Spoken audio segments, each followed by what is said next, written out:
दोनों को रिएक्शन करवाया तो आपका H2O क्या बन गया, लिक्विड बन गया। सरल भाषा में समझिए कि एक आपके पास कंटेनर था, उसके अंदर आपने H2O भी डाल दिया, H2 भी डाल दिया और यहाँ से आपने O डाल दिया और आपने उस कंटेनर को बंद कर दिया, जैसे कुकर बंद करते ना घर का वैसे।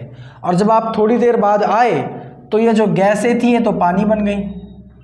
तो आपके दिमाग में कन्फ्यूज़न आया कि मैंने भरी तो गैस थी, ये पानी कहाँ से आ गया, कोई भर गया क्या, राइट।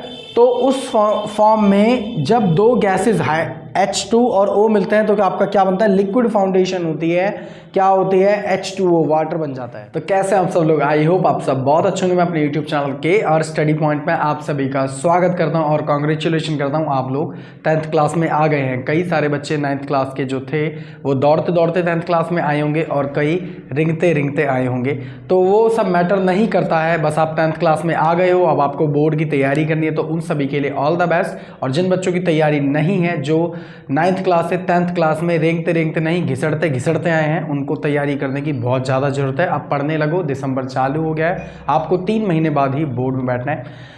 तो आज हम जिस चैप्टर के बारे में बात करने वाले हैं वो है चैप्टर आपका साइंस का chapter number 1, chemical reaction and equation. इसके बारे में मैं बेसिक इन्फॉर्मेशन बताऊंगा, लेकिन उससे पहले आपको क्लास 9th की साइंस के बारे में बहुत अच्छे से पता होना चाहिए, लेकिन मेरे को लगता नहीं है आप अब तक भूल चुके होंगे। तो जो भी टॉपिक रिलेटेड होगा क्लास 9th और 10th का वो बीच बीच में मैं बताता चलूँगा, जिससे कि आपका सारा का सारा रिकॉल हो जाए और आपको मदद करे बहुत ज़्यादा सीखने में। तो वीडियो को जस्ट आप शुरू से लेके लास्ट तक आप देखना और मेरी बातों को बहुत ज़्यादा गौर से सुनना, तभी आपको ये चैप्टर का जो बेसिक इंट्रोडक्शन है समझ आएगा। अगर आप स्किप कर दोगे तो आप भूल जाओ कि ये चैप्टर आपके लिए बना है। चैप्टर स्टार्ट करते हैं, लेकिन उससे पहले अगर आपने मेरा चैनल अभी तक सब्सक्राइब नहीं किया है, मेरे चैनल को जरूर कर लें सब्सक्राइब ऐसी और इंटरेस्टिंग वीडियोस के लिए। तो बिना किसी टाइम वेस्ट के इंटरेस्टिंग चैप्टर को करते हैं स्टार्ट। तो आप ये बात बहुत ज़्यादा अच्छे से जानते हैं कि इस पूरे वर्ल्ड में, इस पूरे यूनिवर्स में अभी तक हमने 118 तरीके के एलिमेंट्स हमने फाइंड आउट करे हैं। आपकी प्रोडक्ट टेबल आपके सामने आ रही होगी, ये जितने भी एलिमेंट्स हैं 1 से लेके 118 तक, ये सारे के सारे हमने प्रोडक्ट टेबल में अभी तक फाइंड किए हैं। और ये सारे के सारे जो एलिमेंट्स हैं ये हमारे वर्ल्ड में एग्जिस्ट करते हैं, इन सब की अभी तक खोज हो गई है और ये टू बी कंटिन्यू है, अभी और ज़्यादा खोज हो रही है। जैसे कई सारे आपके जो एटम्स होते हैं, जैसे कोई हाइड्रोजन का एटम हो गया, ऑक्सीजन का एटम हो गया, कार्बन का हो गया, या फिर नाइट्रोजन का एटम हो गया, या फिर कोई और हो गया। तो इसके अंदर क्या होता है, जब कोई एक एटम दूसरे एटम के साथ बॉन्ड बनाता है, जैसे कि आपका एक हो गया H2 और दूसरा हो गया O, यहाँ पे आपके 2 एटम्स किसके हैं, हाइड्रोजन के हैं, और एक एटम आपका किसका है, कार्बन का है, सॉरी ऑक्सीजन का है। तो ये मिलके क्या बनाते हैं, आपका वाटर बनाते हैं, H2O बनाते हैं। तो ये जो आपका बॉन्ड बना है इसे हम क्या कहते हैं, मॉलिक्यूल कहते हैं। क्या कहते हैं, मॉलिक्यूल, मॉलिक्यूल्स, ठीक है। ऐसे ही ये कई सारे मॉलिक्यूल्स हो सकते हैं, जैसे कि यहाँ पे H2O एक और बन गया, यहाँ पर भी आपका H2O बन गया होगा, यहाँ पर भी आपका H2O बन गया होगा, यहाँ पर भी आपका H2O बन गया होगा। तो मॉलिक्यूल क्या होता है, मॉलिक्यूल जस्ट शो करती है आपकी नंबर ऑफ बॉन्ड्स के, क्या यूनिट शो करता है मॉलिक्यूल, हमेशा ध्यान रखना, किसके, नंबर ऑफ बॉन्ड्स के। जैसे यहाँ पर कितने मॉलिक्यूल्स हैं, 1 2 3 4 5, तो यहाँ पे 5 मॉलिक्यूल्स। मॉलिक्यूल्स आपकी यूनिट शो करता है किसकी, उन बॉन्ड्स की जिन्होंने बॉन्डिंग करी है, उन आइटम की जिन्होंने बॉन्डिंग करी है। और मॉलिक्यूल हमेशा क्या भी शो करता है, क्वांटिटी शो करता है, कि यहाँ पे क्या क्वांटिटी शो कर रहा है। जैसे कि देखो यहाँ पे 5 मॉलिक्यूल्स, तो 5 मॉलिक्यूल्स हैं किसके, हाइड्रो, उसके वाटर के, H2O H2O H2O। ऐसे अगर यहाँ पे मैं एक और बना दूंगा तो 6 हो जाएगा, राइट। तो ये मॉलिक्यूल क्या शो करता है, ये शो करता है मॉलिक्यूल की यहाँ पे 2 आइटम्स ने एक दूसरे के साथ बॉन्डिंग करी है। पहला तो यूनिट शो करता है, दूसरा क्या शो करता है कि इनकी संख्या, इनकी क्वांटिटी कितनी है। अब ये जब ये मॉलिक्यूल्स काफी सारे हो जाते हैं तो बनते हैं, क्या बनते हैं, कंपाउंड। क्या बनते हैं, कंपाउंड, कंपाउंड। अब ये कंपाउंड क्या होता है भाई, कंपाउंड का मतलब होता है जब ये मॉलिक्यूल्स काफी सारे हो जाते हैं और एक प्रोडक्ट बनाते हैं तो उसको हम क्या कहते हैं, कंपाउंड कहते हैं। जैसे कि यहाँ पे H2O, यहाँ पे एक दो एटम मिल गए हैं जिससे हमारा क्या बना है, वाटर बना है। क्या ये इतनी क्वांटिटी में है कि आप इसे पी सको? ये सच बताऊं, आप इसी को देख भी नहीं सकते, इतनी रेयर क्वांटिटी में होता है, आप इसको टच तक नहीं कर सकते, इतनी बहुत मामूली क्वांटिटी में होता है। लेकिन जब ये मॉलिक्यूल्स मिलियन ट्रिलियन में चले जाते हैं तो वो क्या बनाते हैं, कंपाउंड बनाते हैं, जिसको आप आराम से देख सकते हैं, छू सकते हैं। तो फिर से जान लो मॉलिक्यूल्स क्या होते हैं। मॉलिक्यूल आपका शो करता है क्वांटिटी को और वो बॉन्ड को शो करता है, और इसकी ये यूनिट होता है कि कितने यूनिट्स हमारे पास एटम्स की बॉन्डिंग है। और ऊपर से कंपाउंड आपका क्या शो करता है, कंपाउंड शो करता है कि ये सारा एक ही मॉलिक्यूल में मतलब एक ही मॉलिक्यूल्स के पार्ट्स हैं और वहाँ पे सेम टू सेम मॉलिक्यूल होंगे, ऐसा नहीं होगा कि कोई डिफरेंट मॉलिक्यूल आ रहा है। तो कंपाउंड का मतलब ये हो रहा है। कितना इजी है ना ये, जो समझ आ रहा है आपको। लेकिन आपको एक बात बता दो, ये 9th क्लास का है, अभी तक जो मैंने आपको बताया है ये 9th क्लास का है। इसको समझाना मेरे को ज़रूरी था बिकॉज ऑफ दिस। अगर मैं डायरेक्ट 10th क्लास की साइंस पढ़ाऊँगा तो आपका सर चकरा जाएगा और कई बच्चों को उल्टी आ जाएगी। ठीक है, तो ये समझाना जरूरी था। क्यों? क्योंकि ये छोटा सा टॉपिक आपकी साइंस की बुक में है, एक बारी पढ़ लेना।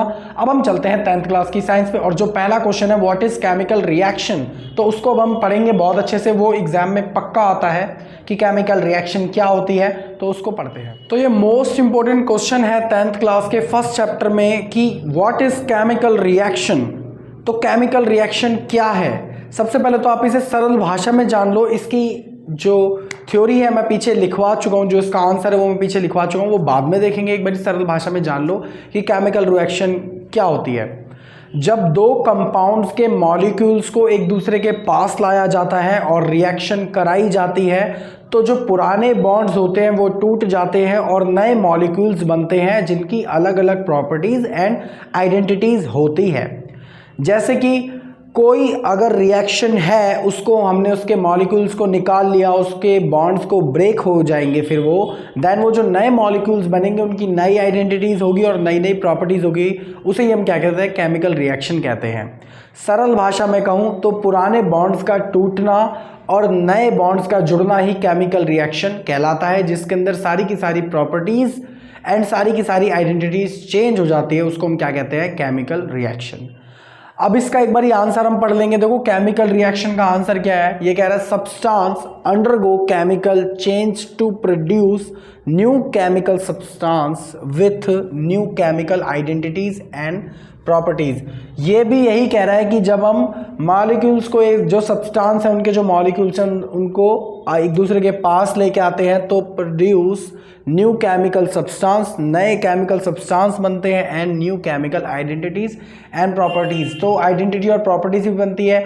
इसके साथ मैंने एक बहुत ज़्यादा इंपॉर्टेंट एग्जाम्पल भी लिखवा दिया है, ये आपकी बुक में नहीं है बट आप इसको याद कर लेना, काफ़ी ज़्यादा इंपॉर्टेंट है। मैं पहले बता दूँ, आगे जाके भी काम आएगा। एग्जाम्पल देखिए आपका क्या कह रहा है कि ये जो जिंक है प्लस का, हमने इसकी रिएक्शन कराई किसके साथ, H2SO4 के साथ। गौर से अगर मैं यहाँ पर देखूँ तो यहाँ पे H2SO4 की रिएक्शन है, यहाँ पे H2 किससे कंबाइंड है, SO4 से कंबाइंड है। लेकिन जब हमने एक रिएक्शन कराई तो क्या हुआ, न्यू सब्सटेंस बने, न्यू रिएक्शन बनी, क्या बनी, नए बॉन्ड्स क्या बने। अब गौर से आप देखेंगे SO4 के साथ आपका हाइड्रोजन नहीं है, यहाँ पे जो आपका हाइड्रोजन है वो ब्रेक हो चुका है, किसमें, 2 एटम डिफरेंट आइटम्स में। बट यहाँ पर जो जिंक है उसने किसके साथ कोलैब किया है, वो क्या है, SO4 के साथ। यहाँ पे आप देख सकते हैं, राइट। तो यहाँ पे क्या हुआ, नई प्रॉपर्टीज बनी और नई आइडेंटिटीज बनी, न्यू सब्सटेंस बने, पुराने बॉन्ड्स टूटे, नए बॉन्ड बने। तो इसे ही हम क्या कहते हैं, केमिकल रिएक्शन कहते हैं। और सबसे बड़ी बात ये कि जो केमिकल रिएक्शन होती है आप इसे आंखों से नहीं देख सकते हो, ध्यान रखना। जब ये केमिकल रिएक्शंस होंगे तो आप इनको आंखों से नहीं देख सकते हो, हाँ, लेकिन ये जरूर हो सकता है कि जब ये हो रही हैं तो आपको कुछ चेंज महसूस हो। जैसे क्या हो सकता है कि केमिकल रिएक्शन करते वक्त तो हीट हो जाएगा या फिर वो केमिकल रिएक्शन करते हुए उसका कलर चेंज हो जाएगा, लेकिन बट आप इनके बॉन्ड्स को ना ही टूटते हुए देख सकते हो ना ही बनते हुए देख सकते हो। इसका जो नेक्स्ट क्वेश्चन है वो है आपका कैरेक्टरिस्टिक्स ऑफ केमिकल रिएक्शन। ये मोस्ट इंपोर्टेंट क्वेश्चन है, ध्यान रखना। इसके जो 5 टाइप्स होते हैं कि क्या क्या केमिकल रिएक्शन में चेंजेस आते हैं, कि वो हीट होता है, कलर चेंज होता है, या फिर वेपर में कन्वर्ट होता है, गैस में कन्वर्ट होता है, या फिर गैस टू लिक्विड में कन्वर्ट होता है, या फिर कोई सॉलिड छोड़ता है। तो सारे के सारे मैं आपको समझा दूंगा विद एग्जाम्पल, जिससे कि आप जब इसे एग्जाम में लिखे तो पूरे के पूरे आपको नंबर मिले और टीचर आपका खुश हो जाए कि चलो बच्चे ने एक्सप्लेन तो किया है और एग्जाम्पल भी दिखाया। तो जल्दी से आप ये नोट कर लीजिए। अब हम मिलते हैं नेक्स्ट क्वेश्चन। तो ये मोस्ट इंपॉर्टेंट क्वेश्चन है, कैरेक्टरिस्टिक्स ऑफ केमिकल रिएक्शन।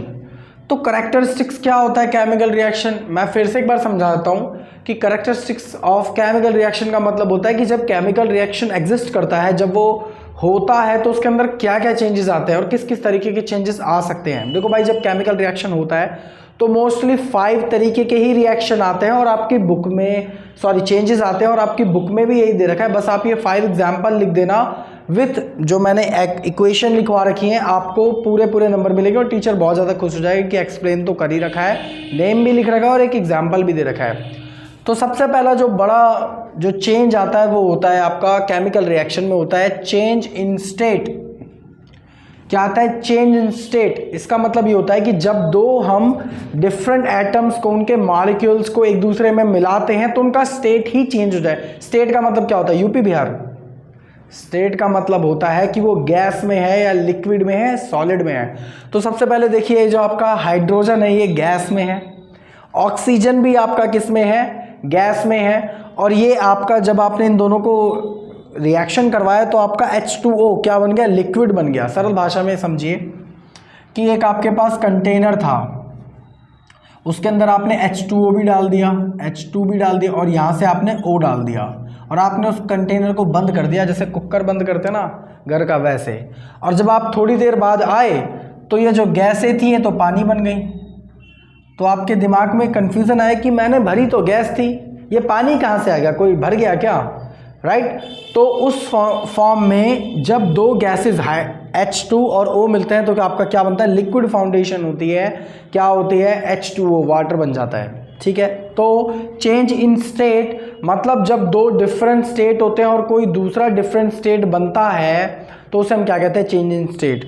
दूसरा आता है चेंज इन कलर। तो ये बेसिक सी चीज़ है, जब आप कई सारे आपको रिएक्शंस कराई जाएंगी तो उनका कभी क्या होता है? उसका कलर चेंज हो जाता है, हल्का पिंक हो जाता है, राइट। तो उसे हम क्या कहते हैं? Change in colour. मतलब दो डिफरेंट जब मॉलिक्यूल्स को एक दूसरे में रिएक्ट कराया जाता है तो उसको हम क्या कहते हैं? चेंज इन कलर की कैटेगरी में आता है। जैसे इस वाली एग्जाम्पल में देखो, Fe का रिएक्शन हमने करा रखा है CuSO4 से। तो जब आप इन दोनों डिफरेंट मॉलिक्यूल्स को इस रिएक्ट कराओगे तो यहाँ पे आपका जो देखो कलर है Cu वो अलग हो जाता है और अलग शो करता है, जिससे इस पूरी की पूरी रिएक्शन का जो कलर है वो डिफरेंट होता है। ठीक है। थर्ड इसमें टाइप आता है, वो होता है इवैल्यूएशन ऑफ गैस। तो इवैल्यूएशन ऑफ गैस अगर आपको पता हो तो देखो, मैंने पिछला वाला एग्जांपल लिखा रखा है, मैंने आपको बोला था इंपॉर्टेंट है, इसको अभी भी याद कर लो, आगे भी काम आएगा। ठीक है। तो यहाँ पे देखो, आपने जिंक Zn की रिएक्शन किससे कराई है? H2SO4 से। जब रिएक्शन कराई है तो रिएक्शन के बाद देखो कितनी सारी हाइड्रोजन इमिट हुई है, गैस निकल गई है। और यहाँ पे Zn ने किसके साथ रिएक्शन कर लिया है? SO4 के साथ। तो यहाँ पे कितनी सारी गैस बाहर आई है ना। तो इसका मतलब इवैल्यूएशन ऑफ गैस के अंदर जब दो डिफरेंट काइंड ऑफ मॉलिक्यूल्स एक दूसरे के साथ रिएक्ट करते हैं, नए बॉन्ड्स बनाते हैं, तो उस कंडीशन में आपकी कई सारी गैसेस इमिट होती हैं। ठीक है। Change in temperature. तो चेंज इन टेम्परेचर से भी आपको समझ आ रहा होगा, कभी कभार क्या होता है कि जब हम दो डिफरेंट काइंड ऑफ मॉलिक्यूल से एक दूसरे को क्या कराते हैं? रिएक्शन कराते हैं, तो आपका टेम्परेचर बहुत ज़्यादा चेंज हो जाता है। कभी कभार ठंडा हो जाता है, कभी कभार गर्म हो जाता है। एग्जाम्पल के थ्रू मैं आपको बताता हूँ, जो आपका डिओड्रेंट होता है, कभी आप उसको नोटिस करना, वो आप चाहे फ्रिज में रखो या ना रखो, अगर आप उसे लगाओगे, जब वो एयर से रिएक्ट करेगा, जब उसके पार्टिकल्स एयर के मॉलिक्यूल से रिएक्ट करेंगे तो आपको उस समय के लिए, पल भर के लिए ठंडा ठंडा लगता है। ठीक है। कोई ऐसा तो बर्फ़ तो रखते नहीं हम उसके अंदर।